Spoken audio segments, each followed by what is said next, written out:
Hi friends, greater Austin Malayali அசோசியேஷனோட ஓணம் பற்றி தான் நான் இன்றைக்கி சொல்ல போகிறேன். போன வீக்கெண்ட் சாட்டர்டே நடந்த ஓணத்துக்கு இது ஃப்ரைடேயோட வீடியோ.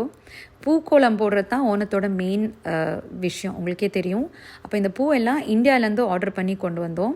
அப்போ ஐஸ் பாக்ஸ்லேருந்து எடுத்து இதை சின்ன சின்னதாக கட் பண்ணி இதை ஜிப்லாக் பேக்ஸில் போட்டு வச்சிட்டோம். ஏன்னா நாளைக்கு காலையில் சீக்கிரமாக அந்த வென்யூ ஓணம் நடக்கிற இடத்துக்கு போயிட்டு பூக்கோளம் போடுறதுக்கு ஈஸியாக இருக்கும். ஏன்னா சின்ன சின்ன டிசைன்ஸ்குள்ளே கட் பண்ண பூ போட்டால் தான் அழகாக இருக்கும்.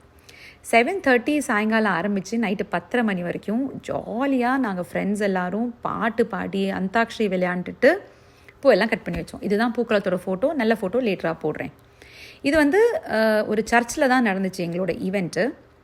நிறைய கல்ச்சுரல் ப்ரோக்ராம்ஸ் இருந்தது. நிறைய என்ஜாய் பண்ணோம். அமேசிங்காக இருந்தது. என் குழந்தைங்களும் டான்ஸ் ஆடினாங்க. அந்த வீடியோவும் நான் உங்களுக்கு போடுறேன்.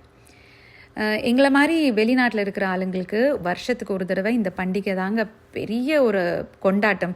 எல்லாத்துக்கூடவும் சேர்ந்து செலிப்ரேட் பண்ணுறான்னு ஒரு சந்தோஷம். என்ன சாரீ கட்டலாம், என்ன நகை போட்டுக்கலாம், அதெல்லாம் எங்களுக்கு ஒரு பெரிய விஷயம். இது எங்கள் ஊர் செண்டமேளம். இவர் தான் எங்கள் ஊர் ராஜா மகாபலி.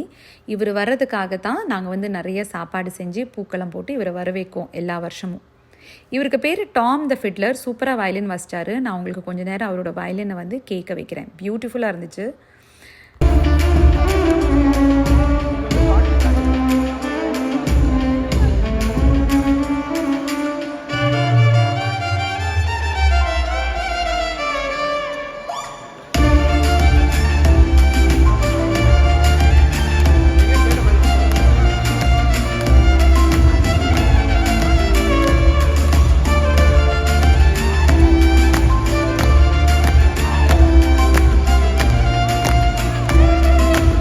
வயலின் முடித்த உடனே நேஷ்னல் ஆந்தம் பாடினாங்க. என் குழந்தையும் பாடினா. இதெல்லாம் ஒரு ப்ரவுட் மொமெண்ட் ஃபார் மீ.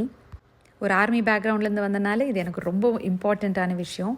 அதுக்கப்புறம் க்யூவில் நின்று நல்லா சாப்பிட்டுட்டு திரும்பி போயிட்டோம். ஸோ இந்த வீடியோ பிடிச்சிருந்துச்சுன்னா லைக் பண்ணுங்கள். Have a wonderful day.